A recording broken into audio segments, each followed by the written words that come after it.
Ok les gars, on vient d'arriver au salon de la photo avec mon petit Hugo. Dans le stress toujours. En last minute, voilà, on est arrivé 2 minutes avant le début de la conférence. Et on vient de retrouver Louis qui est juste là. Ça va mon Louis? Ouais toi? Nickel. T'es stressé? Non pas trop, ça va. Ça va? Ça devrait aller. Détente. Bon bah nickel. Regardez, le setup est fou. Il va y avoir à peu près 150 personnes pendant la conférence. Ça va être assez stylé avec toutes les expériences que Louis et Hugo vont pouvoir apporter, proposer. Donc je pense que ça va être hyper intéressant les amis. Suivez bien ça et on vous met ça... On vous filme ça comme d'habitude. Moi, c'est juste être traqué. Coucou, comment ça va? Voilà, ça c'est... Ouh, ça a bien claqué là. Ça c'est Guillaume de chez Sony qui nous accueille sur cette conférence. C'est grâce à lui aussi qu'on est là. Et donc merci Guillaume de nous recevoir. Bah, avec grand plaisir. Voilà. Franchement, merci à vous de venir.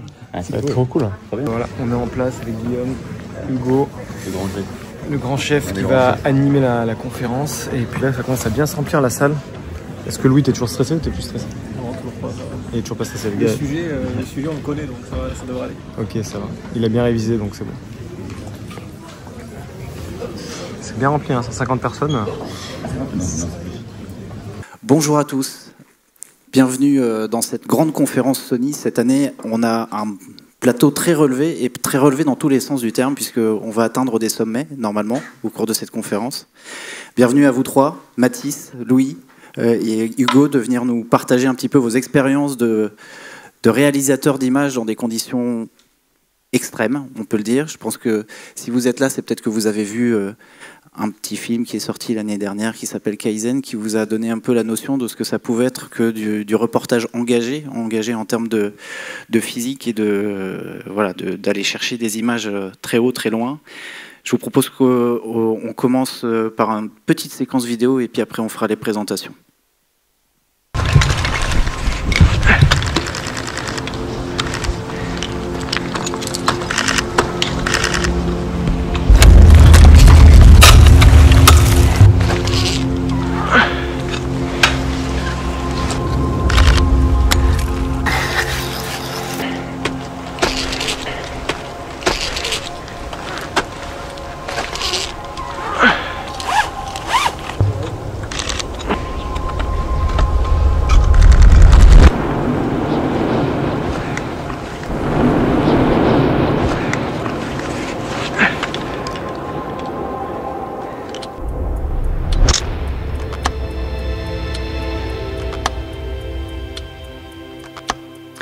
Voilà, juste une petite séquence vidéo pour se mettre un petit peu dans l'ambiance. C'est un extrait du film Out of Frame dont tu étais le personnage principal, qui est sorti il y a déjà quelques années, Mathis.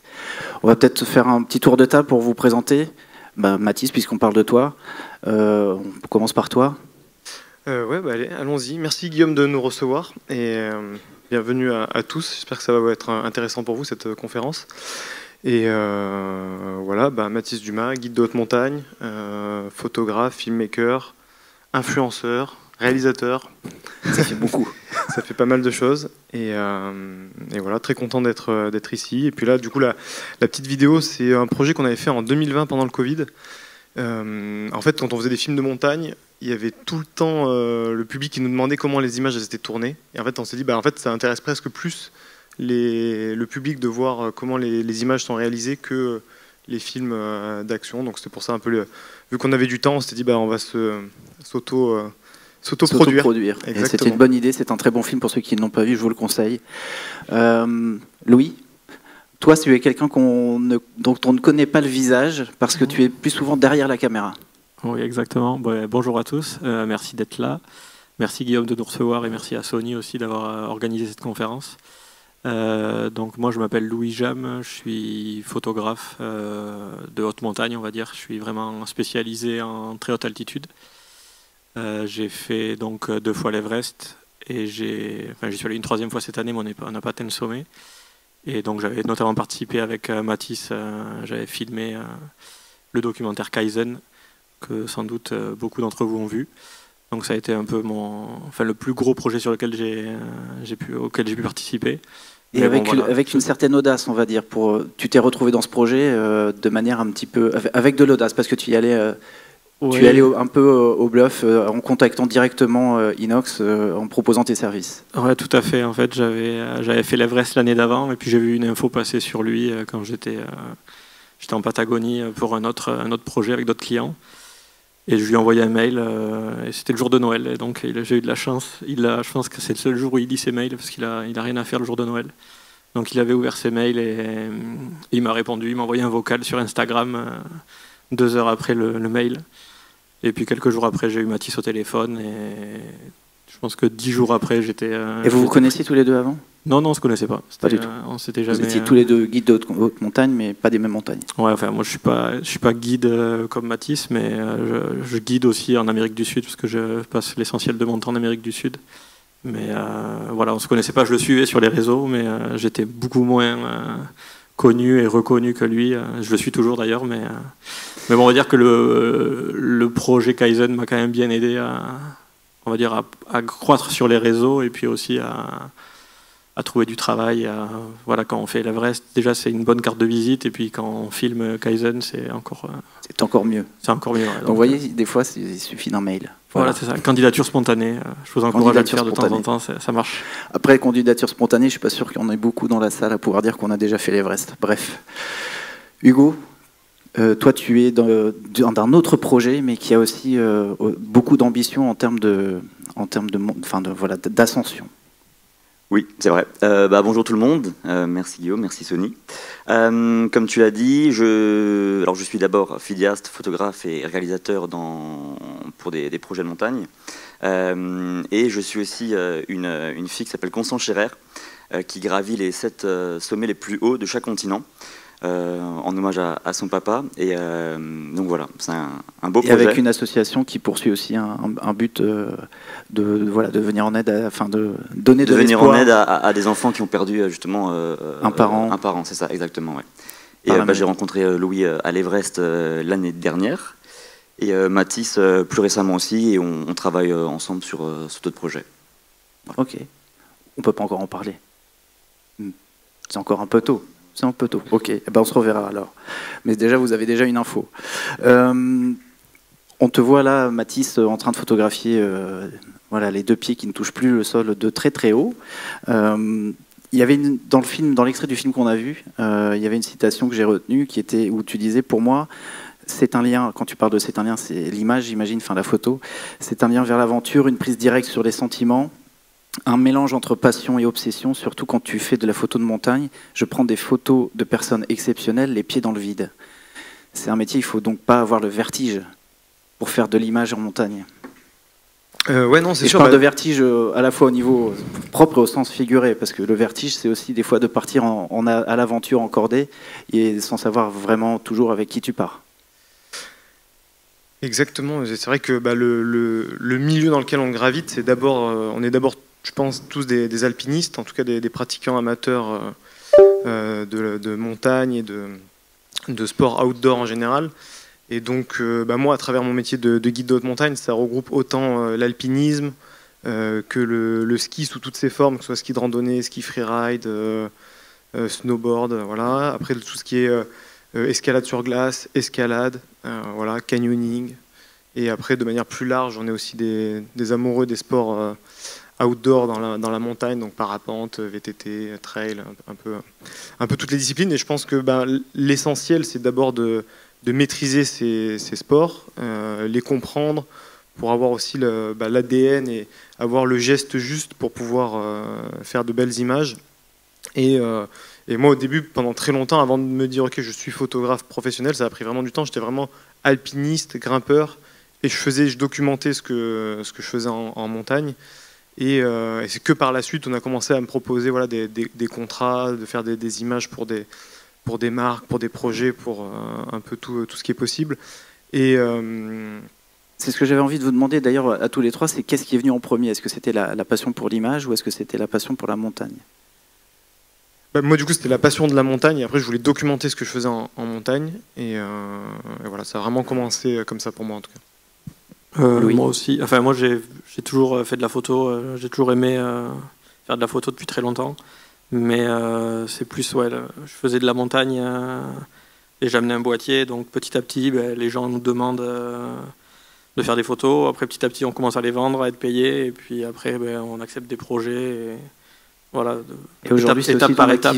ton activité, c'est pas seulement d'accompagner des gens en montagne, c'est aussi de les filmer. Voilà, c'est ça. Mais au départ, je faisais des images pour moi parce que j'aimais faire des images. Et puis petit à petit, après, j'ai commencé à vendre mes prises de drone, mes photos, mes vidéos. Et puis on m'a proposé des projets. Et puis après, c'est vrai que filmer à ces altitudes-là, c'est surtout ça qui, on va dire, ma marque de fabrique et ma spécificité. Donc c'est vrai qu'il faut amener le matériel, le poids, le sac et tout ça. Enfin, il y a plein de choses qui sont difficiles à réaliser là-haut. Et donc voilà, c'est plutôt ma condition physique et le fait d'aller en montagne qui m'ont permis après de devenir photographe par la suite et d'allier, on va dire, deux passions. D'accord, mais la manière dont tu as réussi à convaincre Inox de faire partie d'Aventure, c'est de dire le tout, c'est bien de pouvoir grimper jusqu'en haut de la montagne, mais il faut aussi savoir en ramener des images. Ouais, voilà, c'est ça. Et puis il faut que le photographe soit capable de monter avec le client en général. Donc, il y a plein de choses qui peuvent faire, qui font qu'on peut avoir des problèmes en montagne à cause de l'altitude. Mais c'est sûr que voilà, c'est quand même bien d'être en bonne condition physique et puis de pouvoir bien savoir se déplacer, être autonome aussi, savoir être devant, derrière, accélérer, rattraper les clients quand ils partent devant parce qu'on filme au drone. Enfin voilà, il y a plein de petites choses qui font que il faut avoir une bonne condition et puis après pouvoir ramener les images de quelque manière que ce soit avec un boîtier, avec un drone, avec une caméra d'action. Enfin, il y a plein d'entrées possibles. Je voulais rajouter, quand on avait du coup choisi Louis pour intégrer le projet Kaizen, c'était vraiment le côté où il était déjà allé au sommet de l'Everest, donc il avait déjà cette compétence-là. Parce qu'en fait, l'Everest, c'est quand même une énorme inconnue d'aller à ces altitudes-là. On ne sait pas comment notre corps il va réagir. Et donc, en fait, on avait d'autres photographes, caméramans qu'on avait en option. Mais ils n'étaient jamais allés à plus de 7000, 6500 mètres d'altitude. Et du coup, eux-mêmes ne savaient pas comment ils allaient réagir là-haut. Et pour nous, c'est aussi le côté qui était rassurant. C'était d'avoir Louis qui avait déjà fait l'Everest et qui connaissait aussi la montagne. Donc un petit peu ses dangers, déjà une première expérience. Donc pour nous, c'était un vrai atout. C'est pour ça qu'on a choisi Louis. Et alors, pour toi, Hugo, l'image et de la montagne, c'est quoi le sens de l'histoire ? Alors moi c'est très simple, juste ramener des souvenirs aux parents et aussi aux copains. Donc j'ai commencé la photo comme ça et d'année après année j'ai commencé à travailler avec beaucoup plus de personnes, beaucoup plus aussi d'athlètes et voilà, ça s'est fait aussi simplement que ça. Donc vous êtes tous autodidactes, on va dire, en réalisation ou production d'images. Comment vous avez appris la photo ? Qu'est-ce qui vous a guidé dans votre apprentissage de la photo et de la vidéo ? Je dirais c'est la passion. C'est juste avoir envie de tout le temps travailler plus, de ramener de meilleures images, de meilleures vidéos et voilà. Parce que l'idée c'est quoi ? C'est la photo témoigne de votre exploit ou de l'engagement physique de ce que vous avez fait, ou c'est la quête de l'image qui nécessite cet engagement physique ? Dans quel sens ça marche ? Moi je trouve que ça marche dans les deux sens. Et en fait, surtout au début, voilà, vous avez compris qu'on était plutôt des sportifs, alpinistes de base. Et en fait, c'est surtout le fait de pouvoir aller à des endroits où très peu de personnes pouvaient se rendre pour faire des images. Et en tout cas, moi, c'est ça qui m'a vraiment fait décoller. C'est qu'au début, j'étais nul en photo. Je connaissais pas du tout les réglages. Par contre, j'allais faire des images à des endroits qui étaient magnifiques, mais il y avait très très peu, voire quasiment pas de photographes qui pouvaient y aller, ou qui avaient le courage de prendre un boîtier qui pèse... ça faisait 2 kilos, voilà, à peu près 2 kilos le boîtier dans le sac. Et alors qu'on est à l'heure où on calcule le moindre gramme pour être le plus léger possible. Et une fois que tu as fait ton sac le plus léger possible, tu viens te rajouter 2 kilos dans le sac à dos. Et donc ça, il y a très peu de personnes qui ont les capacités déjà physiques de pouvoir le faire, l'envie. Puis bon, après, tu as du matériel qui coûte aussi très cher que tu vas transporter dans des conditions qui sont pas forcément idéales, parce que froid, parce que chaud, parce qu'humidité, parce que matériel abrasif qui va venir abîmer ton appareil photo.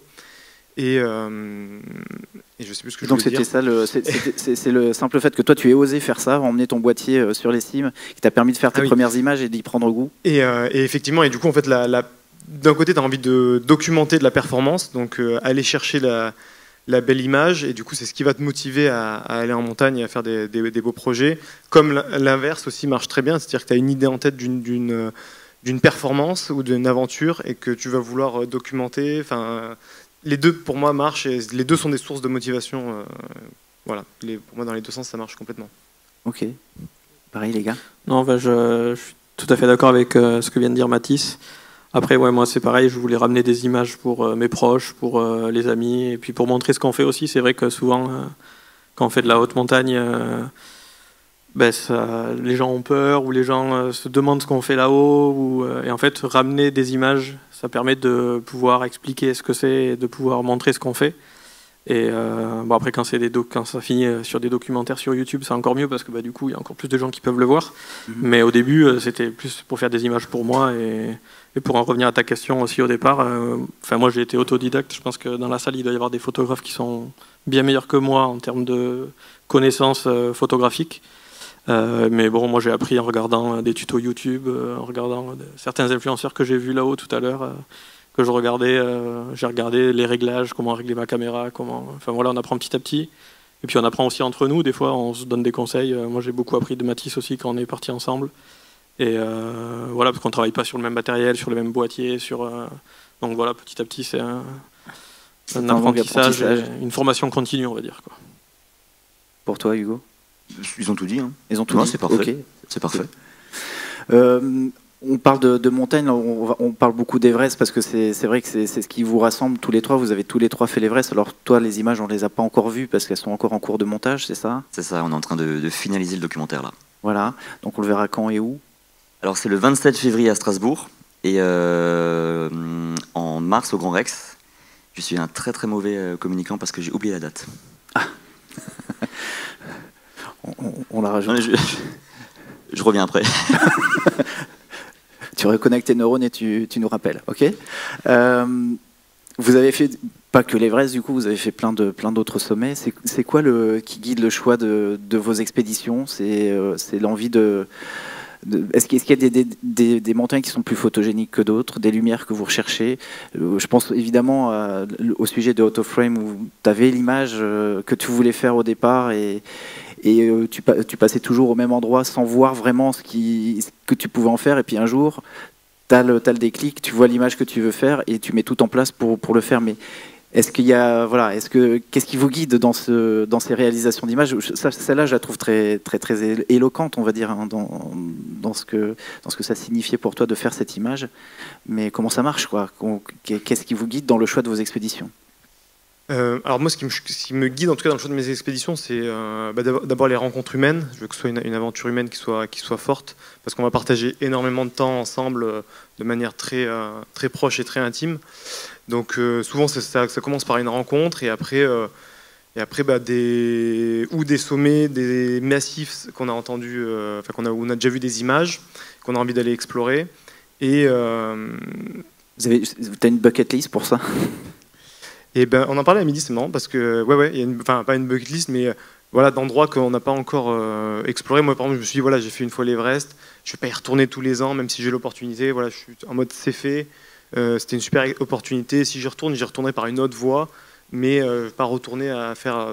Je suis plutôt dans l'exploration et dans la curiosité en fait. C'est ça qui je pense qui est hyper important. Même pour nous qui sommes dans un milieu très confidentiel des sports de montagne, de s'ouvrir à d'autres sports, regarder ce que d'autres photographes font dans d'autres univers, en fait ça nourrit notre créativité. Et donc je pense que c'est un peu un mix de plein de choses, d'endroits qu'on a déjà pu escalader, découvrir auparavant à titre amateur, vraiment. Et puis le fruit d'une rencontre fait que lui, à tel endroit, à tel moment de l'année, ça peut faire des belles images, ça peut faire une belle histoire à raconter. Et c'est souvent comme ça. Et après, souvent, c'est des projets comme Hugo il fait avec Constance, où là, du coup, c'est elle qui a une histoire qu'elle a besoin de documenter. Il y a un fil conducteur déjà. Voilà, c'est ça, il y a un film documentaire. C'est une suite logique et donc on gravit les sommets sans forcément réfléchir à l'image qu'on aimerait apporter, parce que quand on documente dans ce genre de milieu, il y a tellement d'imprévus qu'il est difficile de se projeter. Ouais, c'est ça.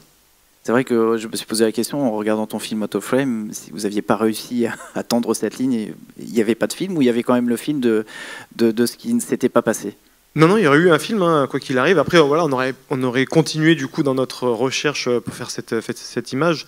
on se serait pas arrêté là, mais bien sûr qu'on aurait montré l'échec, et bien sûr qu'on aurait dit, en fait, finalement, on avait une idée, mais pour X raisons, ça n'a pas marché, pas fonctionné, ça peut être la météo, ça peut être plein de raisons, et non, après, nous, le but, c'est de raconter des histoires qui soient authentiques, qui soient vraies, et l'échec fait partie de l'histoire, et je trouve que c'est encore plus beau de raconter des échecs quand derrière les gens qui te suivent, ils voient ok, ouais, ils sont allés plusieurs fois, ils ont essayé, et jusqu'au moment où ça finit par marcher, je trouve que ça fait du sens, parce qu'on est un peu dans un monde où on a l'impression que tout tombe du ciel, ouais, tout est accessible sans voir vraiment le travail qu'il y a derrière. À l'heure des réseaux sociaux, voilà, des images qu'on va regarder, qu'on va swiper, on va prendre 2 secondes pour regarder une photo. En fait, c'est un voyage de 1 mois, c'est une préparation énormément de préparation physique, organisation. Pour Inox. Donc c'est tout ça, des fois que je pense que les gens, enfin, après c'est normal, hein, tout le monde est un peu dans sa vie à fond, mais voilà, c'est bien aussi des fois de remettre un peu en perspective pour les gens qui ont envie de voir comment ça se passe derrière. C'était un peu l'idée du film Out of Frame, c'était d'une idée, une photo que tu vas voir sur les réseaux sociaux, tout le travail en fait que ça engendre derrière en termes d'expérience, de connaissances, de mise en place, de sécurité et tout. Peut-être reparler de cette ascension qui n'est pas allée jusqu'au bout, il y a si peu. Ouais, non, cette année, moi, je suis retourné à l'Everest, du coup, et on n'a pas fait sommet, on a fait demi-tour à 200 mètres du sommet, je pense, 250 mètres au-dessus du Balcony, donc il restait vraiment pas grand-chose. Mais bon, voilà, c'est comme dit Mathis, de temps en temps, faire en montagne, il faut accepter de toute façon que c'est pas, le sommet, c'est pas forcément la finalité c'est de rentrer. Sain et sauf avec tous ses doigts et tous ses orteils. Donc voilà, il faut accepter, l'échec fait partie de l'expérience et de notre métier aussi. Ce qu'il faut, c'est ramener des images. Nous, en tout cas, notre job, c'est ça, qui est sommet ou pas sommet.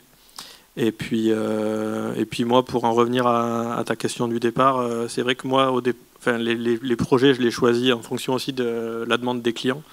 C'est vrai que comme les gens qui font de la photographie, je sais pas, de mariage ou de choses comme ça. Moi, je fais de la photographie de montagne et c'est en fonction des projets qu'on me propose. Au départ, quand je faisais les images pour moi, c'était plus moi qui choisissais les montagnes ou qui partais avec des amis et qui filmais ça. Maintenant, quand j'ai un client qui a une demande ou une requête qui veut filmer quelque chose, voilà, si ça m'intéresse, j'y vais. Si ça m'intéresse pas, j'y vais pas. Après l'Everest, moi pour le coup, j'y retourne parce que c'est quand même une montagne qui est rémunératrice, on va dire, qui permet de bien gagner sa vie. Donc c'est pas forcément la montagne que je préfère gravir. Y a beaucoup de dangers, il y a beaucoup de monde, il y a tous les inconvénients qui sont liés à ces expéditions. Après, c'est une montagne magnifique aussi, mais j'aime autant aller gravir des sommets au Pérou ou dans les Alpes ou voilà, dans les Pyrénées, même si moi je suis du sud-ouest. Donc voilà, il y a plein de choses à faire, plein de choses à documenter et plein de belles images à ramener de n'importe où, de plein de différents endroits. Ok, on va passer une petite séquence vidéo avant de continuer cette discussion. J'espère que ça va marcher. Voilà, juste petit rappel sur la séquence, sur la bande-annonce de Kaizen. C'est avant tout une aventure humaine. C'est ça qui a guidé ton choix d'accompagner Inox sur cette aventure. Il y a le côté image qui, j'imagine, te titillait de faire ce sommet pour en ramener des images, mais c'est aussi une aventure humaine. Ouais, c'est sûr qu'on a eu une aventure humaine qui était extraordinaire, notamment voilà, avec la rencontre de personnes exceptionnelles comme Louis, comme Maniche qu'on voit à l'écran, comme Charles, enfin voilà, toutes les personnes qui ont gravité autour de ce documentaire. Après, au tout début, quand moi je me suis engagé avec lui, c'était vraiment... on a appris à se connaître, hein. Moi je le connaissais pas, c'était pas mon univers, je le suivais pas non plus sur YouTube, et je partais vraiment avec des appréhensions. Et puis après, on a construit le projet un peu comme un jeu vidéo, et voilà, il y avait des niveaux un peu à passer. Il y avait ce rapport comme ça un peu ludique. Il fallait que je lui parle dans son langage, donc voilà, c'était ça le but. Je lui ai dit, voilà, il faut faire un sommet à 4000 mètres, puis une fois que tu auras fait un sommet à 4000 mètres, on fera le Mont Blanc, puis un sommet un peu plus technique. Voilà, c'était niveau 1 validé, hop, on passe au suivant. Exactement, donc au tout début que je l'ai rencontré, c'était très très loin de faire l'Everest. En fait, l'Everest, c'est vraiment, une fois qu'on a validé le niveau Ahmad Ablam, qui était un sommet à presque 7000 mètres, où je me suis dit, là, ok, on va aller à l'Everest, mais jusqu'à ce moment-là, dans ma tête, c'était une option, mais c'était pas c'était pas fait, quoi. Parce qu'on savait pas comment son corps allait réagir à très haute altitude. Enfin voilà, il y avait plein de. Et la première questions. C'est toi qui disais ça tout à l'heure. La priorité, c'est quand même de redescendre, quoi, de revenir. Non, c'est toi qui disais ça, Louis, de revenir. Ben, en tant que guide d'haute montagne, oui, notre métier, c'est d'emmener les gens, mais surtout de les ramener. C'est ça le plus important. Et là, du coup, plus la dimension, faire toute la production du film. Donc là, il y avait vraiment deux problématiques. C'était le guider dans les meilleures conditions de sécurité et d'entraînement pour pouvoir réussir à faire les ascensions qu'on avait planifiées, avec l'objectif final faire l'Everest. Et en même temps, j'étais en charge de la production des images. Donc je faisais moi aussi des images pendant l'année qu'on a grimpé ensemble. Je documentais les moments où et c'était aussi un plus, je pense, pour le documentaire, pour avoir vraiment quelque chose d'authentique où en fait moi je suis au contact de lui, je le filme, on est dans la tente, on est plein de moments un peu informels où il n'y a pas forcément un cadreur qui est là avec toi et ça a aidé en tout cas à ramener des super images. Et puis après l'idée d'avoir vraiment une toute petite équipe, on était vraiment équipe réduite parce que haute montagne. Vous étiez combien au total sur l'équipe de l'ascension? Ouais. Alors à l'Everest, on était, il y avait Basile et Ben qui sont venus. Donc Basile, c'est le réalisateur, et Ben, c'était un cadreur, qui sont venus jusqu'au camp de base de l'Everest. Donc ils étaient là pour faire toutes les images un peu lifestyle, et Basile pour vraiment s'imprégner de l'ambiance et faire un peu des interviews sur place, pour vraiment l'aider dans la réalisation du documentaire. Et après sur la montagne, on voulait être le moins possible. Donc il y avait Inox, il y avait Louis qui était là pour faire du cadrage et des images de drone. Et on avait Maniche, c'était important pour nous aussi d'impliquer les populations locales. Maniche, en fait, qu'on a quasiment formé il partait pas de zéro, mais il avait filmé un tout petit peu. Mais du coup, on l'a vraiment formé parce qu'en fait, le temps qu'on s'acclimate, il se passait quand même 2-3 semaines où on faisait des randonnées, on faisait du trekking. Et donc là, on avait le temps, la journée, de lui montrer un peu les mouvements qu'on voulait voir au niveau du cadrage, les réglages qu'il fallait qu'il fasse attention. Donc en fait, c'est un peu une sorte de formation. Et pour nous, c'était hyper enrichissant, hyper intéressant aussi d'apporter cette contribution-là au peuple népalais, mais au Sherpa. Du coup, Manish, maintenant, il est sur plein d'autres projets où il va filmer en altitude. Et donc voilà, c'est tout. Et moi. Voilà, donc Manish, Louis, moi, Inox. Et après, on avait des Sherpas avec nous qui étaient là du coup pour nous aider à porter le matériel et tout, mais dans une proportion qui était tout à fait normale, quoi. Du coup, on avait un Sherpa chacun. Et on en avait 2 en plus. Donc on avait 4 Sherpas en plus. Et 2 qui nous aidaient à porter les batteries, le matériel et tout. Donc en gros, on avait 6 Sherpas, 4 personnes. Donc on était une équipe de 10 au total, mais on n'était jamais vraiment 10 parce que les Sherpas, ils faisaient un peu leur vie à droite à gauche. Voilà. Ok. C'est quoi comment on fait pour ramener les images? Il faut les tourner, mais il faut aussi les stocker. J'imagine que vous partez pas avec comment vous faites, partez avec plein de cartes mémoire et puis vous faites la sauvegarde plus tard, ou vous faites des sauvegardes tout le temps. Moi, je me suis demandé parce que c'est bien d'avoir les images, mais il faut être sûr de les conserver. Louis, peut-être qui était... Non, du coup, quand on rentre au camp de base, on a nos ordinateurs et on peut faire des backups sur des disques durs. En général, on fait sur plusieurs disques durs parce que, au cas où ça peut arriver avec le froid, même sans le froid, mais s'il y en a un qui plante, il faut quand même mieux avoir un backup. Donc on fait les copies sur 2 voire 3 disques durs en général. Et puis après, quand on part pour le Summit Push, on a plusieurs cartes mémoire avec nous et puis on garde toutes les cartes mémoire pour... une fois en bas, pouvoir tout stocker et tout, tout sauver, quoi. Moi, j'avais plus peur de perdre les cartes mémoire, donc en fait, je laissais tout dans le boîtier et je me disais, parce que quand tu mets dans des petites poches, dans des petits trucs, tu fais pas gaffe et tu perds la carte mémoire. Donc moi, j'ai mis des grosses cartes mémoire, là, type A, bien solides. Et du coup, c'est tout resté. Finalement, on fait pas tant d'images que ça. En fait, on fait très peu d'images même, en termes de quantité, je veux dire. Et du coup, là, on voit la séquence du sommet, en fait, quand Inox Tag il découvre le chapeau avec le mot de sa maman dedans et tout, et qu'il y a un plan séquence qui dure, je sais plus, presque 10 minutes, non, 5 minutes. Ouais, c'était très long. Et là, du coup, c'était pour montrer un peu Louis qui est en train de cadrer avec le boîtier. On reconnaît pas forcément, mais Louis, ni toi ni le boîtier d'ailleurs. Je suis un peu caché là. Et Louis qui avait du coup le A9 III avec un 2405 si je ne dis pas de bêtises. Qui était ton boîtier en fait, la 9.3, c'est ça? Qui était mon boîtier, ouais, que je vais passer. Et on avait un petit tips pour faire des photos. On avait un porte-filtre. Alors ça, c'est un truc qu'on trouve, je crois, sur Amazon. Ouais. En fait, qui permet de relever le filtre Green Note. Le filtre, ouais, le filtre ND devant, pour pouvoir passer de photo à vidéo hyper rapidement sans avoir dévissé. Donc voilà, petit tips s'il y en a qui font photo vidéo. Alors tu as eu la gentillesse de nous partager quelques rushs qui n'ont pas été montés dans le film. Voilà. J'espère que je ne vais pas avoir des problèmes. Mais... Donc vous allez voir quelques images inédites pour vous rendre compte un petit peu aussi de ce que c'est que cette ascension en dehors de ce qui a été monté. Ah, est-ce que tu vas être le premier Français à envoyer le drone au sommet, hein? Est-ce que tu vas le faire revenir ici?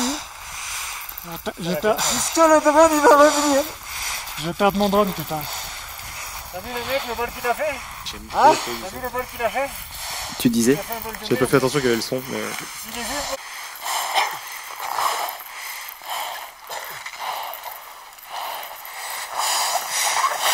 Donc ça c'est vraiment le matin au sommet de l'Everest, enfin au lever du jour à 8000... là c'est juste sous le sommet sud je crois, 8650 mètres je pense à peu près. Et donc... On se rend compte quand même que vous êtes des vrais cosmonautes, quoi. On se demande comment c'est possible de manipuler un boîtier, de faire des images quand on est harnaché de cette manière et vraiment vous êtes des véritables tenues de cosmonautes. C'est ça, en fait là il fait moins, il faut s'imaginer que là il fait à peu près moins 30, c'est vraiment le lever du jour, donc le moment le plus froid de la journée quoi. Et là on a marché toute la nuit, là ça devait être vers 6h du matin je pense, 5h30, 6h, et on était parti à 22h du camp, donc voilà, là on a marché toute la nuit, c'est le moment le plus froid, on voit qu'il y a tout qui givre, il y a tout qui est gelé, et on voit là quand on monte, en fait on fait des espèces de fractionnés, donc c'est horrible parce que on s'arrête, on récupère, on marche une vingtaine de mètres, et voilà. Ça c'est la traversée de l'Icefall, donc c'est la partie la plus dangereuse. Tous les blocs qu'on voit en fait c'est un glacier qui est en permanence en mouvement. Et du coup on peut se faire potentiellement écraser par les blocs. Ouais, je t'ai mal la province de fou. Wesh! Putain de merde! T'as vu ça, Mathis? Non. Occupé la corde. Ciao. Sur la corde. Non.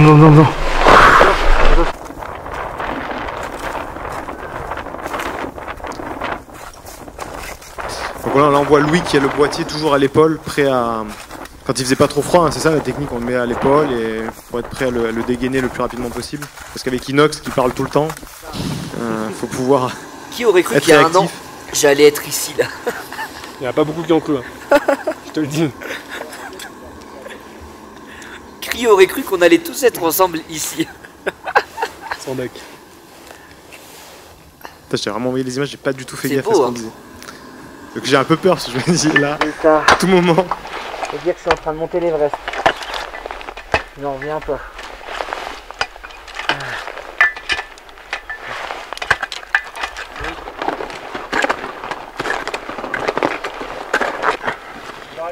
Là, attention pour le boîtier. Ouais, surtout pour la lentille avant. Crac. Le 14 mm. Aïe. Et donc ouais, souvent en fait, vu qu'on est très proche de l'action, enfin, moi j'utilise souvent un très grand angle, donc 14 mm, parce qu'en fait on est toujours, enfin moi j'étais toujours ou très proche d'Inox ou assez loin, mais globalement très proche. Et du coup en montagne c'est souvent cette technique là, et c'est vrai que j'utilise souvent des focales fixes. Le catapult. Allez, regardez ça. Si ça tombe sur la gueule, t'es finito, mec. C'est un immeuble. 20 mètres de haut, mec. Voilà, ça c'est vraiment une petite redondance, pardon. Le petit passage voilà, de l'Icefall. J'ai une question pour toi, Louis. Il est revenu le drone? Oui, il est revenu. Alors, bon, on a fait voler plusieurs fois, mais quand on était au sommet, du coup, c'était le drone de Mathis en plus. Au retour, en fait, donc je l'ai quand même pu le faire voler un petit moment. Il a bien tenu, mais au moment de revenir, je voulais justement. En fait, j'avais fait des plans, on va dire, de l'Everest assez éloignés de l'action. Et j'ai voulu me rapprocher d'eux pour les filmer. Heureusement, c'était proche d'eux quand même. Mais donc, quand j'ai voulu descendre, le drone, il n'a pas freiné. Et paf, il est tombé dans la neige. Mais bon, on a eu de la chance de pouvoir le récupérer. Parce que j'ai vraiment eu de la chance. Parce qu'il est tombé du bon côté déjà. C'était côté népalais. Parce que ça aurait été sur l'autre face, on ne l'aurait pas récupéré. Et puis après, à la descente, en fait, moi au début, je pensais qu'on n'allait pas le récupérer. Et ils l'ont vu tomber, en fait. Pour la petite histoire, moi j'étais sur l'arête. En fait, on commence l'arête du. En fait, on arrive. Ce qui est un peu bizarre qu'on ne se rend pas compte dans le documentaire. Enfin, et même en fait, on arrive au sommet sud de l'Everest. En fait, il y a 2 sommets. Il y a un sommet sud et un sommet nord. Et quand on arrive au sommet sud, on redescend. Donc là, tu te dis, t'en peux plus, il faut descendre pour remonter. Donc c'est vraiment, ça met un petit coup au moral.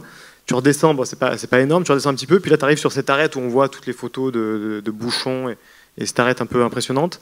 Et donc là, moi je commence l'arête, et puis je vois le drone qui arrive, je me dis, bon, bah, c'est forcément notre drone, parce qu'il n'y avait pas beaucoup d'autres personnes qui pouvaient faire voler un drone là-haut.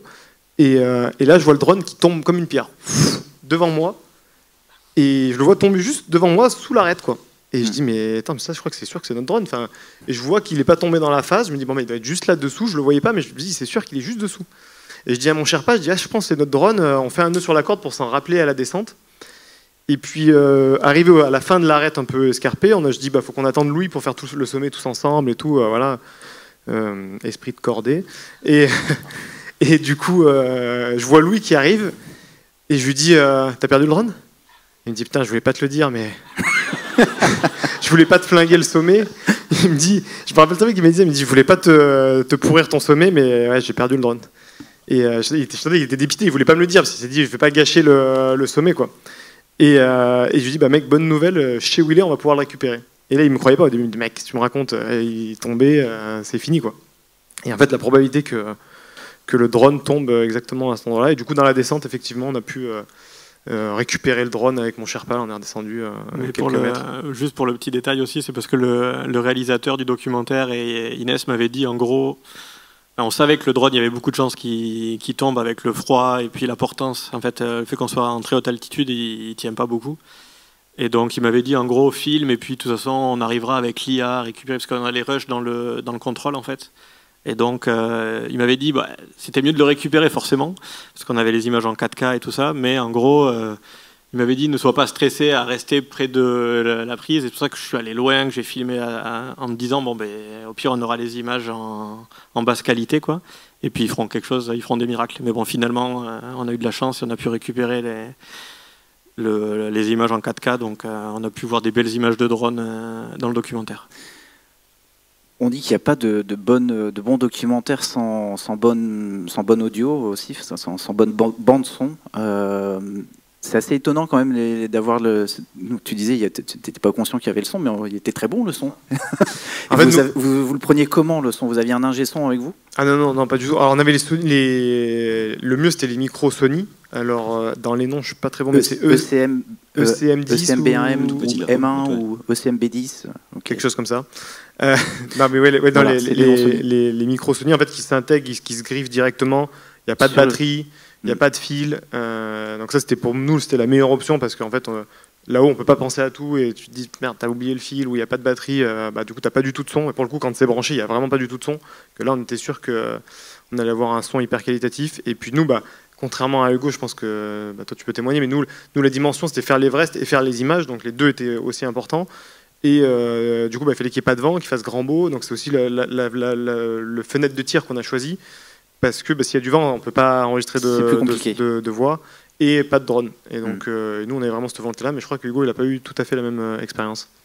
C'est vrai qu'au sommet cette année, il faisait ressenti moins 55. Oh. Ouais, avec près de 55-50 km/h de vent. Donc le drone, on a oublié. Et la caméra, on a aussi failli oublier. Parce que tout a commencé à geler. C'est vraiment catastrophique. Mais on a quand même réussi à ramener les images. Donc voilà. Ok. Et tu parles du grand froid, du ressenti moins 55. C'est quoi le plus compliqué quand on doit filmer? C'est gérer la technique ou le froid? Comment on arrive à sortir des moufles quand il fait moins 55? En fait, sur l'arête où il y a beaucoup de monde, il faisait tellement froid que les batteries se déchargeaient tellement rapidement. Je pense que sur l'arête, on a utilisé, 5-6 batteries. parce qu'il était vraiment très très froid. Et en fait, moi j'ai enlevé mes gants, c'était vraiment pas intelligent de ma part, pour justement changer au plus rapidement les batteries. Donc c'est un petit peu cet aspect technique de toujours avoir toujours de la batterie, et même les cartes SD qui soient pleines, qu'on puisse, on a qu'on encore puisse de la filmer. place. Ouais, c'est ça.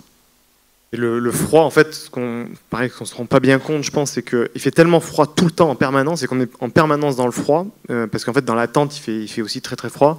Et du coup, tu peux juste remettre la photo d'avant, je suis désolé. Pardon. Et en fait, cette photo, du coup, c'est moi qui l'ai prise. Et en fait, on était au lever du jour. Et moi, dès l'heure bleue, j'avais mon boîtier dans le sac à dos. Et en fait, tout ce qu'on veut, les batteries, tout ce qu'on veut qui gèle pas, en fait, on met tout dans notre combinaison. Donc en fait, on a tout là au niveau du ventre. L'eau, la nourriture, les batteries, le téléphone, enfin tout est là. Et donc c'est un peu un bordel parce que tu ouvres ta combinaison et tu as tout. C'est un Inspecteur Gadget, quoi. un magasin, quoi.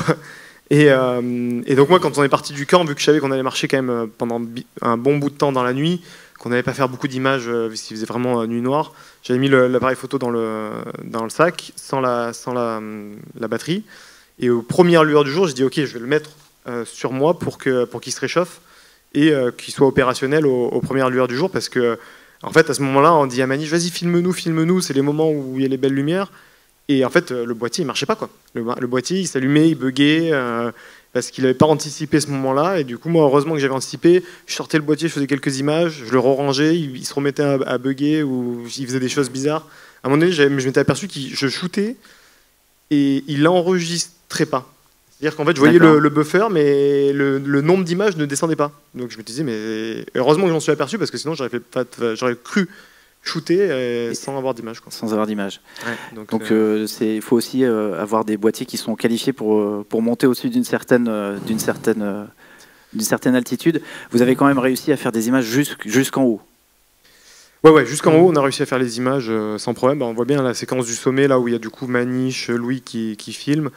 Et heureusement, les boîtiers Sony, nous on avait besoin de faire et photo et vidéo, et donc voilà, les boîtiers hybrides, franchement les batteries ça marche quand même très très bien, facile de switcher dans les réglages, non franchement vraiment top, hyper, enfin la 9.3 pour filmer là, c'était incroyable. Hein. C'était incroyable, et pour en revenir à ce que disait Mathis aussi, je pense que nous quand on y allait avec pour Kaizen, on a vraiment eu aussi beaucoup de chance au niveau du climat. C'était incroyable. D'ailleurs, quand on voit la scène au sommet et qu'on filme avec juste 2 micros Sony posés dessus, il n'y a pas un pet devant, il n'y a rien. Enfin, c'est assez incroyable. On pourrait limite croire que c'est tourné en studio alors qu'on est au sommet de l'Everest. Et vraiment, pour y être allé plusieurs fois, je pense que cette fois-ci, les planètes étaient alignées pour qu'on fasse des belles images et qu'on ramène vraiment du beau contenu, parce que déjà pouvoir voler le drone, pouvoir filmer au sommet, avoir un son de qualité, voilà, il fait son discours pendant, comme tu dis, la scène elle dure 5 minutes au moins, et on a pu tout capturer avec voilà, un bon son, des belles images, donc ça c'était vraiment aussi un facteur un peu de chance, parce que la météo, même si on peut la prévoir et anticiper pour choisir le bon jour, entre le forecast et puis la réalité, des fois c'est différent. Donc non, nous on a eu quand même aussi de la chance de ce point de vue-là. Un peu de chance à ce niveau-là. Ouais. Alors Hugo, toi, dans ce projet 7 sommets, tu m'as relaté aussi des petits moments de stress avec la technique. Évidemment, c'est des fois compliqué pour les corps, mais c'est aussi compliqué des fois pour l'électronique, hein, qui est pas forcément... les boîtiers sont pas conçus pour ça à la base, mais ça marche quand même. Mais tu m'avais partagé quelques petits moments où des fois ça donne des sueurs froides, comme s'il en fallait en plus. C'est vrai, au sommet de l'Everest, le boîtier, l'objectif était complètement gelé. Je pense qu'il y avait... on a la photo là, je crois. C'est sur celle-là, voilà, celle-là. Qui est là. Oh, décidément. On va y arriver. Peut-être que je vais réussir à avoir ma vidéo. Vas-y, continue, je t'en prie. Ok, je continue. Non, sur l'Everest, il y avait énormément de glace sur l'objectif, donc on pouvait pas. Enfin, c'était très compliqué de filmer. Et au Denali, donc c'est en Alaska, c'est le plus haut sommet d'Alaska. On a eu une tempête qui a duré entre, je crois, 10 heures à peu près. Donc on avait vraiment une grosse tempête et les boîtiers ont complètement pris l'humidité. Et donc plus rien ne fonctionnait, on n'arrivait plus à allumer les caméras, les 2 caméras. Donc voilà. Et en plus Clémence était malade? Non, c'est pas ça? C'était pas ce moment-là? Si, exactement. Alaska était aussi malade. Donc voilà, il y avait des problèmes techniques. Et donc on essaye un petit peu différents moyens. On ouvre le boîtier, on essaie de faire sortir l'eau et on espère que ça va marcher, quoi. Bah moi ça va pas marcher. Ça va marcher. J'ai confiance en toi. Veut pas, après, c'est moins grave que si ça marche pas. Mais pourtant, on n'est pas en altitude. Pourtant, ça devrait marcher. Ça, c'est un petit peu les critères dont on avait, quand on a préparé cette conférence. Tu me disais, oui, nous, il y a forcément des critères qui importent plus que d'autres. Tu parlais tout à l'heure de la légèreté. Ouais, surtout sur les. Alors, en termes de boîtier, nous, c'était évident de partir sur la gamme Alpha pour toutes les raisons qu'on a évoquées précédemment. Mais c'était surtout sur la partie objectif, et moi que j'utilise même pas forcément à l'Everest, mais dans mon quotidien, dans les Alpes, d'utiliser vraiment des focales fixes en 14 mm, 85, 50, qui sont hyper qualitatives en termes de piqué, en termes de luminosité très lumineuse, très légère et robuste, parce qu'il y a moins forcément de mécanismes je suis pas expert de l'objectif, mais voilà. Et ça coûte aussi un peu moins cher. C'est surtout les graisses qui peuvent figer sur des mécanismes, et il y en a beaucoup moins dans les optiques modernes. Et du coup, c'est vrai qu'en montagne, pour nous, en fait, finalement, c'est trop bien d'avoir ça. Et puis avec les boîtiers qui ont du coup maintenant on avait Alpha One, A9 III, et Manish, il avait une FX 3. Et du coup, avec l'A1, avec l'Alpha One que j'avais moi, parce que je voulais vraiment faire photo et vidéo, avec la résolution qu'il y a, on peut aller recroper dedans. On peut même faire de la 8K sur un Alpha One en vidéo. Ouais, bien sûr. Et donc là toi, cette séquence-là que tu m'avais envoyé, Hugo, c'était pour montrer justement cet aspect run and gun qui est quand même très précieux quand on doit être agile, on va dire, et efficace. Ouais, c'est ça. Là, c'était pour un shooting pour une marque. Et donc forcément, pour faire des réels sur Instagram, c'est beaucoup plus simple. La caméra est légère. Avec un stabilisateur, ça fait vraiment... Il y a vraiment un rendu qui est sympa. Et comme m'avait dit Mathis, c'est surtout le poids. Le poids, c'est la chose la plus importante maintenant quand on veut faire des expéditions et produire des documentaires. Le poids, c'est l'atout numéro 1. L'énergie, on en a déjà parlé avec ce que vous nous avez dit sur les batteries, qui quand on est dans le froid, évidemment, il faut les garder sur soi pour les laisser au chaud, pour éviter qu'elles se déchargent d'elles-mêmes. La polyvalence, tu l'as évoqué aussi, avec le fait de pouvoir passer de la photo à la vidéo de manière très, très instantanée. Et puis l'ergonomie des accessoires, c'était aussi ces micros qu'on peut facilement monter sur la griffe flash et qui prennent pas de place, qui sont très légers, qui s'alimentent sur le boîtier et qui permettent d'être très run and gun, encore une fois, d'être très efficace. Donc j'avais préparé toutes ces vidéos mais qui ne viennent pas se lancer, donc je pense qu'on va en rester là pour ces aspects techniques, mais je pense qu'on les a déjà pas mal abordés. Juste vos essentiels en termes de matériel pour vos ascensions. Je vous ai demandé de me faire une petite photo de vos sacs photos. Donc ça c'est le tien, Louis. Ouais, ça c'est donc je vois que tu t'es mis au drone. Ouais, voilà, j'avais amené 2 parce que il vaut mieux quand il y en a un qui tombe, c'est mieux d'avoir un plan B. Après, je n'ai pas monté les 2 au sommet, mais bon, voilà, c'est pour monter jusqu'au camp 2. Au cas où il y en a un qu'on crache entre camp de base, camp 2, camp 3, on en a un en backup. Après, voilà, là j'avais juste le gimbal pour le téléphone. J'ai aussi, normalement, de temps en temps, j'ai le gros DJI aussi, mais en termes de poids, c'est plus compliqué d'amener trop. Il y a des powerbanks aussi pour l'énergie.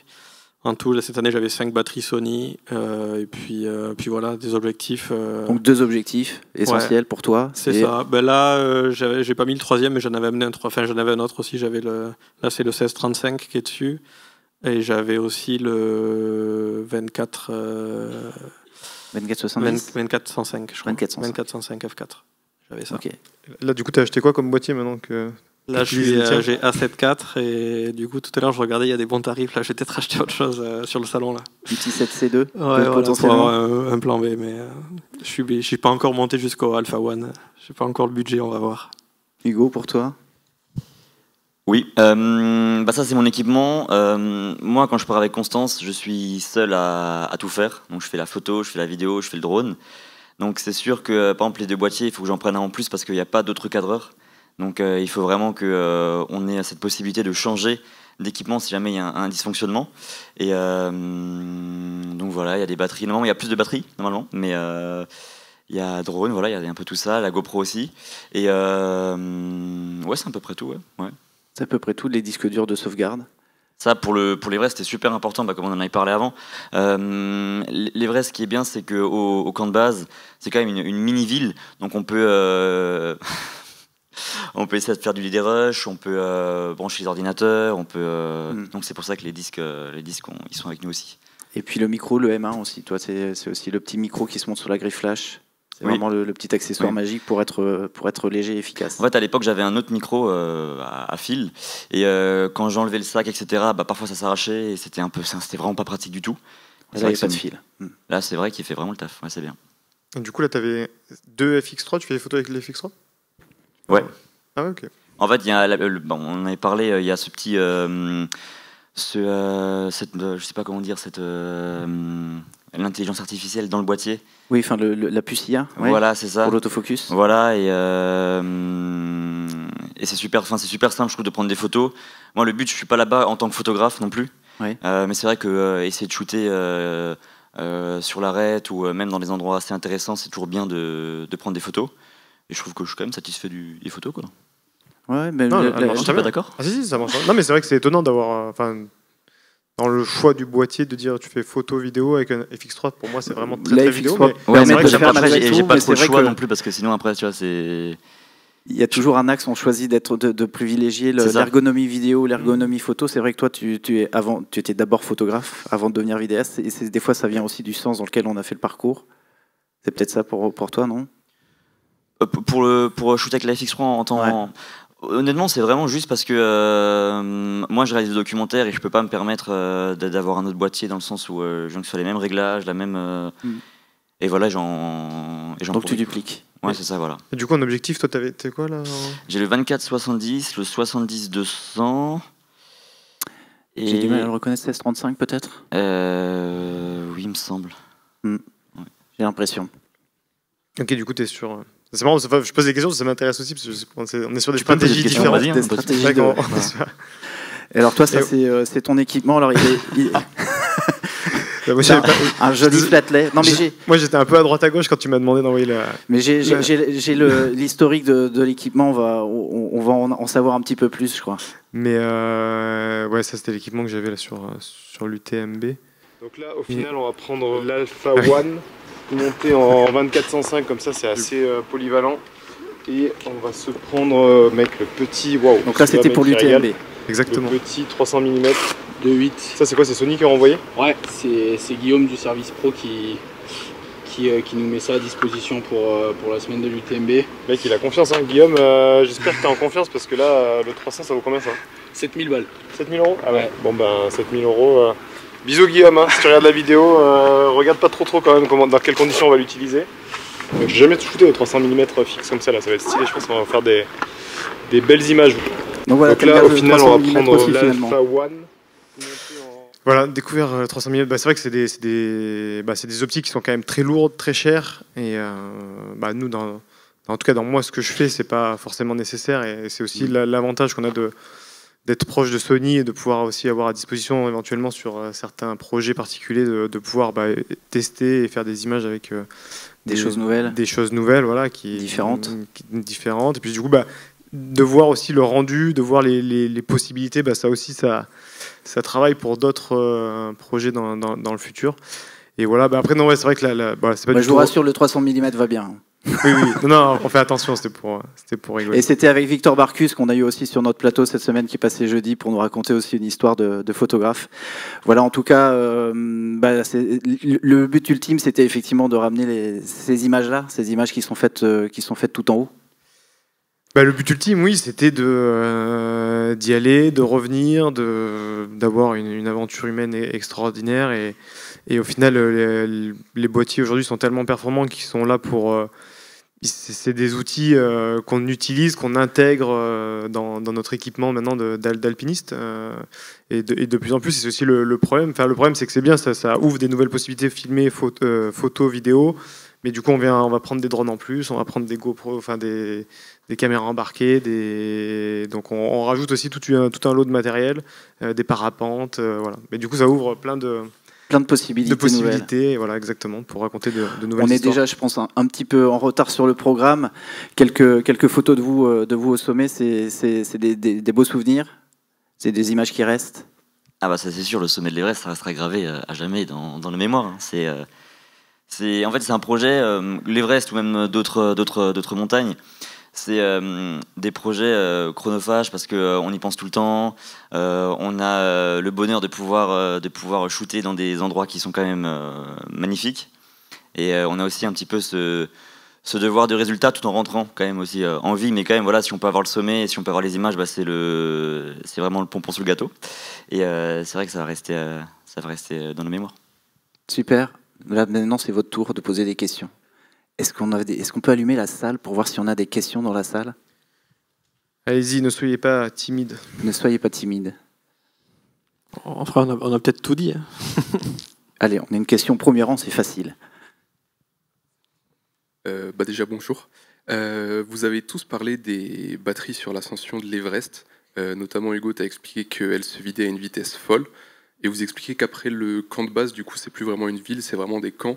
Donc, à part les batteries externes, est-ce que vous deviez emmener énormément de batteries Sony? Parce qu'on voit sur les boîtiers, vous n'avez pas de rajout, donc vous avez vraiment juste les batteries à l'intérieur. Ou est-ce que vous les rechargiez au fur et à mesure de l'ascension? Merci. Est-ce que vous aviez des solutions de recharge solaire, par exemple? Comme l'avait dit Mathis, maintenant, c'est vrai que tout est léger et les panneaux solaires sont quand même super utiles. Et donc moi j'avais un panneau solaire où je pouvais aussi brancher les batteries et voilà, ça dépanne, mais c'est quand même mieux d'avoir des batteries chargées dans la combinaison et au fond du sac. Ouais. En fait, la nuit il fait tellement froid que les batteries se déchargent d'elles-mêmes. Et du coup, en fait, tu es obligé de dormir avec tes batteries. Donc à un moment donné, tu es limité, tu peux pas prendre 200 batteries, parce qu'après tu dors avec une couverture de batteries. Les batteries des boîtiers sont plutôt sympathiques, mais celles de drone elles sont un peu moins sympathiques. Et en plus, c'est bien, les angles sont un peu arrondis, donc ça fait pas trop mal quand tu dors dessus. et oui, non, nous c'est pareil, on avait des panneaux solaires. On avait des panneaux solaires avec des plus grosses batteries. Mais même ces plus grosses batteries se déchargent complètement dans la nuit, donc tu es obligé d'attendre. Donc il faut le gérer, quoi. Après, c'est une question d'économie. C'est pour ça que tu disais que vous tourniez pas forcément beaucoup de plans. En fait, on n'a pas déjà la possibilité de tourner beaucoup, et puis effectivement, on est quand même dans l'économie de moyens, ouais, forcément, et surtout de poids, parce que voilà, faut porter tout ça. Voilà. Même si on a des Sherpas. Après, juste pour rajouter une dernière petite chose, oui, je trouve que pour le coup, les batteries Sony tiennent relativement bien comparé à qui à d'autres. Moi, vas-y, continue. Non, je parle des caméras d'action, tu vois, ouais. les petites caméras. Maintenant, on peut citer des marques, hein, c'est pas grave. Moi, j'ai une DJI Osmo 5 en caméra d'action, ça marche très bien. Par contre, je sais pas s'il y a des représentants de GoPro dans la salle, mais c'était pas. Alors la GoPro que j'avais amenée au sommet la première année, même le deuxième Everest. Ça décharge instantanément, quoi. On allume la caméra, elle coupe, quoi, en fait. Elle n'aime vraiment pas le froid. Alors que peut-être que Hugo, cette année, il avait vraiment des conditions. S'il faisait moins 55, effectivement, ça n'a pas tenu. Mais on va dire que jusqu'à moins 20, moins 30, je trouve que les batteries Sony, elles travaillaient bien, quoi. Enfin... Une autre question, peut-être? Oh, tout d'un coup, il y a plein de mains qui se lèvent. C'est magnifique. Vous avez levé la main. Merci pour votre témoignage, déjà. J'ai vu que vous aviez du coup des focales fixes et des zooms, mais que Mathis t'a dit que tu utilisais surtout des focales fixes. Est-ce qu'il y a une différence de risque au niveau du gel entre un zoom et une focale fixe? Alors le gel en soi c'est pas un problème, c'est surtout l'humidité qui va créer de la glace en fait, et du coup forcément il y a tout un mécanisme sur les zooms, je sais même pas comment. C'est des rampes mécaniques en fait qui autorisent le mouvement, voilà. Voilà, des rampes mécaniques du coup qui peuvent geler. Non, c'est surtout en fait les graisses qui figent à l'intérieur, en fait, dans ces mouvements-là, éventuellement, et qui peuvent bloquer. Et si on essaie de débloquer en forçant, ça peut créer des dégâts, ouais. Et du coup, et surtout, tu vois, tout ce qu'on disait, le poids, le prix, la fragilité, enfin tout ça fait que. La focale fixe est un bon choix pour ça, pour toutes ces raisons-là. Voilà. Bonjour et merci aussi pour votre intervention. Je me permets une question un peu moins technique parce qu'aujourd'hui avec Kaizen on a vraiment vu aussi un changement dans le milieu de l'outdoor et de lié à l'influence. Mathis, je pense que tu en vois aussi les conséquences sur ton Insta, sur tes réseaux, etc. Dans un milieu qui évolue lentement et avec le vrai respect de la nature comme la montagne, comment vous voyez l'évolution de l'influence, du média, parce qu'on demande toujours plus de génération de contenu dans un milieu qui au contraire prône quelque chose de très lent? Comment vous voyez l'avenir maintenant dans ce milieu? Merci pour ta question. Et en vrai, moi, c'est aussi pour ça que je fais des images, c'est de montrer, et ce qu'on voulait faire aussi à travers Kaizen, c'est d'arriver avec des belles images, de montrer la beauté de la nature. Et moi, je crois vraiment au fait où les gens ils sont de plus en plus urbains, plus du tout en contact de la nature, et du coup de montrer ces grands espaces, de montrer toute cette nature. Et moi, c'est ce que j'essaie de faire aussi à travers mon compte Instagram, c'est de montrer ces environnements. Et je me dis, si tu tombes amoureux de ces environnements, tu n'as qu'une envie, c'est forcément de les protéger. Alors après, avec les moyens qu'on a à disposition, mais voilà, c'est un peu moi ma philosophie et ce que j'essaye de retransmettre. Et voilà. Et après, sur le côté lenteur, c'est vrai qu'aujourd'hui, on est obligé aussi un peu de s'habituer, enfin pas de s'habituer, mais de s'adapter aux contraintes que sont les réseaux sociaux, c'est-à-dire que des contenus qui soient tout le monde est dans une vie très rapide, donc ça doit être hyper agressif pour capter l'attention des auditeurs. Et du coup, on est un peu obligé de jouer entre deux univers, quelque chose de très lent, de très contemplatif, et en même temps jouer avec les codes, sinon personne ne voit ce qu'on fait et ce qui existe à travers la planète. Donc voilà, on joue un peu sur c'est un équilibre. tableau. C'est juste un équilibre, ça va trouver Exactement. le bon dosage entre ces deux choses-là. J'espère que ça a répondu à ta question. C'est tout en haut. Moi, ma question est simple, c'est est-ce qu'il y a eu de la stab en post-production après ou pas? Parce que là, tout à l'heure, sur les plans que tu as donnés, les plans inédits, c'est quand même bien stable. Est-ce qu'il y a que le boîtier plus l'optique ou il y a en plus de la stab en post? Alors là, non, il n'y a rien du tout. Là, je confirme, c'est du rush. Hein. J'avais envoyé à Guillaume vraiment les rushs, j'étais un peu dans le speed, et du coup, je suis allé chercher dans les tonnes d'images qu'on avait de Kaizen, et pour chercher vraiment les moments où, en fait, on ne s'était pas du tout filmé pour montrer les backstage. Enfin, on n'y a pas pensé, et on était déjà tellement focalisé sur faire le sommet, faire les images. Et du coup, je suis allé chercher dans les images, je me disais, peut-être qu'à tel moment, on peut voir peut-être un peu les boîtiers ou Louis. Parce que voilà, quand on filmait, on disait, faut surtout pas filmer Louis, il faut surtout pas filmer Maniche, parce que c'était, le sujet, c'était Inoxtag. Et donc, je suis allé chercher un peu dans les images. Donc, non, pour répondre à la question, de manière rapide, il n'y a pas de stabilisation. J'ai juste mis une toute petite colorimétrie très très rapide, et j'ai envoyé à Guillaume complètement brut. Voilà. Et ça, c'était la plupart, c'était avec le Alpha One, je crois. Salut les gars, déjà bravo à vous pour ces réalisations de projet, c'est exceptionnel, c'est inspirant. Je voulais sortir aussi du cadre technique pour parler financement. Il faudrait savoir comment ça se fait pour réussir à régler tout ça, parce que j'imagine que les moyens humains et les moyens techniques, ça doit coûter. Donc est-ce que vous passez par des collaborations ou autres pour réaliser tout ça, quoi? Quand tu parles de réaliser, c'est réaliser quoi? Réaliser les vidéos ou... Le tout, en fait, le projet entier, quoi. Financer le projet. Tu parles de Kaizen ou tu parles d'un autre projet? Un projet comme Kaizen ou un autre aussi grand, quoi. Aussi grand? Non, mais je pense que maintenant il y a les sponsors, etc. Enfin, c'est nous moi pour ma part, pour le projet qu'on est en train de faire, c'est vraiment les sponsors qui nous financent. Après, il y a aussi des conditions de résultat et aussi la mise en avant d'une marque ou autre. Mais voilà. En fait, ça marche exactement comme à la télé. Tu regardes la télé, tu vois des pubs. Les pubs payent pour être passées à la télé. C'est exactement la même chose. C'est-à-dire qu'en gros, tu crées un projet, un documentaire ou quoi que ce soit. Tu vas estimer à peu près la diffusion, si ça va être sur YouTube, sur Netflix, sur X plateformes. Ça va te donner à peu près le taux de vues qu'il va y avoir. C'est ce que les youtubeurs font quotidiennement. Ils savent qu'à peu près leurs vidéos vont faire 100 000, 1 million, 10 millions de vues. Et du coup, en fonction de ces vues-là, les annonceurs, donc les partenaires qui vont mettre de la publicité sur les vidéos, vont te permettre de créer de financer ton projet en fait, hein, complètement. Donc voilà, c'est ça un peu. On essaie de jouer toujours, financer nos projets sans faire non plus trop de publicité pour garder quand même un contenu authentique le plus possible. Et voilà. Enfin, je sais pas si ça répond à ta question. Mais... Encore une fois, une question d'équilibre. Exactement. Et juste aussi, enfin, là on parle de 2 projets qui sont très médiatisés, donc du coup qui ont des sponsors.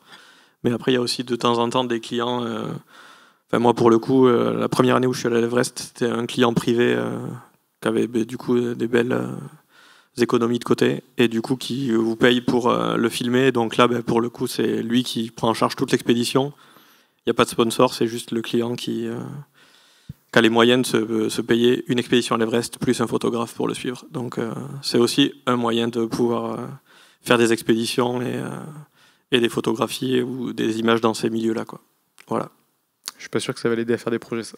Après, ça peut aider. Moi, c'est comme ça que j'ai commencé. En fait, j'ai travaillé pour des clients privés et puis après, de temps en temps, il y a des projets plus gros ou des marques ou des choses comme ça. Mais c'est vrai que pour le coup, l'Everest, en plus, c'est quelque chose de particulier. C'est vraiment une des expéditions qui coûte très cher. Moi, j'aurais jamais pu y aller si j'avais pas été en tant que caméraman. Parce que voilà, c'est des expéditions qui sont excessivement chères. Donc c'est un moyen d'y aller, c'est de potentiellement travailler pour quelqu'un qui peut vous payer pour l'accompagner. Après, tu parlais du matos aussi, tu m'as montré ton téléphone, non? Parce que oui. Je t'entends, vas-y.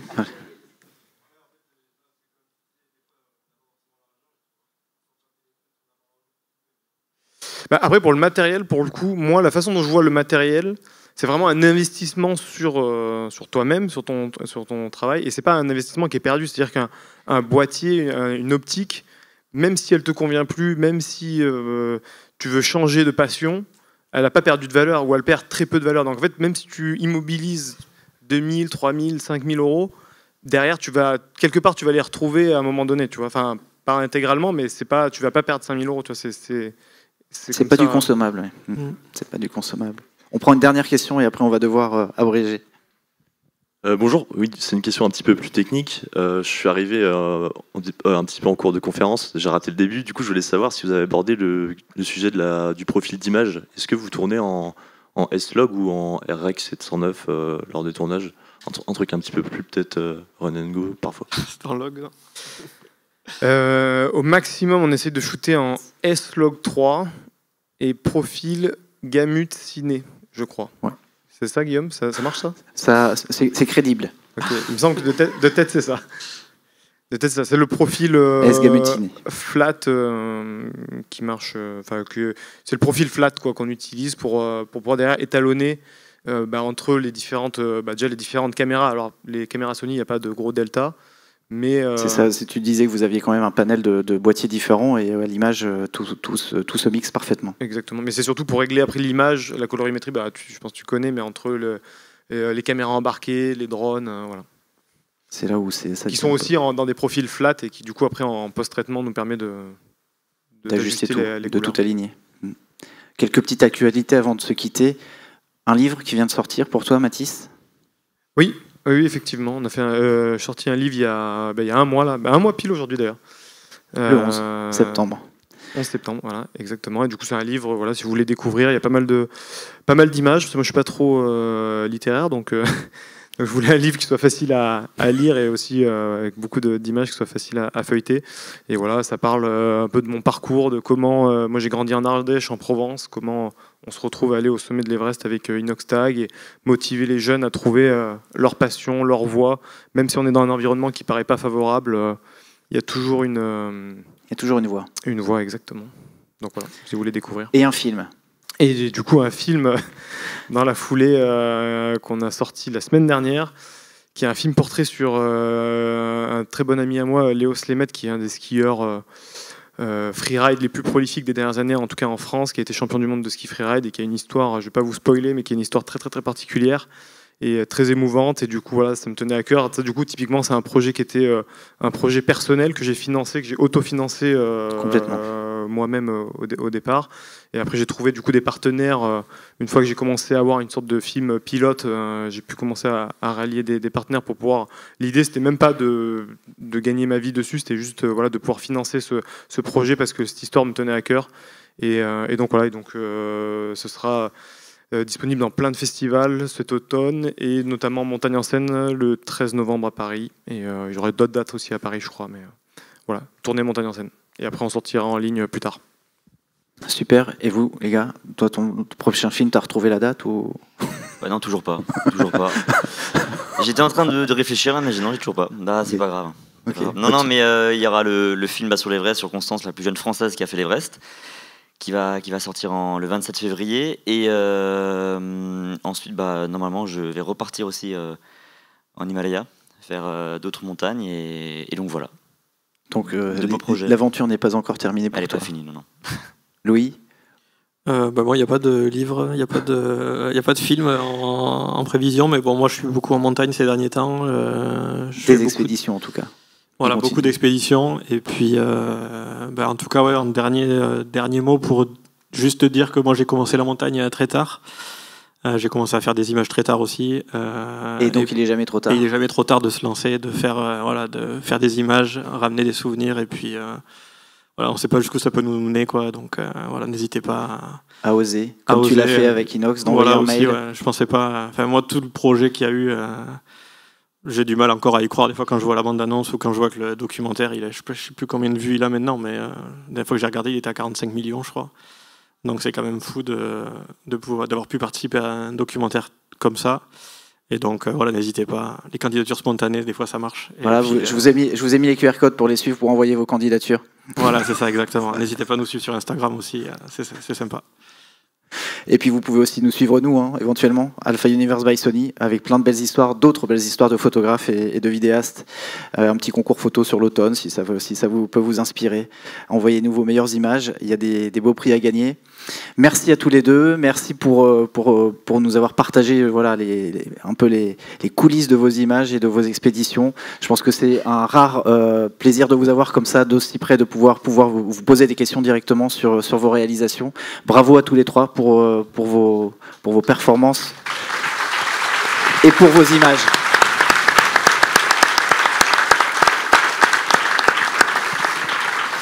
Voilà, n'hésitez pas à venir nous retrouver sur le stand Sony où on a encore d'autres conférences à venir aujourd'hui pour continuer à partager autour de la passion d'image. Bonne fin de journée à tous. Merci à tous. Merci, au revoir. Merci beaucoup. La question elle est plus sur le matos, plus sur les paysages. Tu pensais quoi? Non, franchement, je trouvais que c'était une super conf. Franchement, je trouve qu'il y a eu des beaux échanges. Il y a une vraie implication dans le fait de filmer en montagne, tu vois, c'est cool, c'est même pas en lumière de profession. Trop bien. T'es vraiment le pire. T'es vraiment le pire. C'est bon, je l'ai pris par surprise, les gars. Alors, en vrai, c'était cool, super conférence, 1h30 d'échange quasiment. Donc voilà, j'espère que c'était intéressant pour vous, pour le public qui était présent. Merci à tous ceux qui sont venus à notre rencontre. Donc ça nous a fait hyper plaisir. Et puis je vais aller visiter un peu le salon. Moi, je suis jamais venu au salon de la photo, donc let's go. On va craquer pour un boîtier. Là. On va craquer un petit boîtier. Louis, il va craquer un boîtier, il va être obligé de retourner à l'Everest après. Il fait Everest, il achète un boîtier, il retourne à l'Everest, il rachète un boîtier. Une notification, il va encore passer à l'hôtel avant le train. Effectivement, faut pas qu'on oublie nos valises à l'hôtel. Là, on peut tester les boîtiers. Voilà, tac, tac. C'est des gros objets avec des boîtiers. Je crois que je vais arrêter la vidéo ici, carrément. Les amis, j'espère que vous avez kiffé cette petite conférence avec Louis et Hugo. N'hésitez pas à les suivre sur les réseaux sociaux. Je vous mets tous les liens dans la description. Ah, ça ferait pas tant. Ils partagent des images de fou, des aventures exceptionnelles. Donc n'hésitez pas à aller leur donner de la force. Et on se voit pour une prochaine vidéo, les amis. J'espère que vous avez kiffé ce petit format. À bientôt. Ciao, ciao.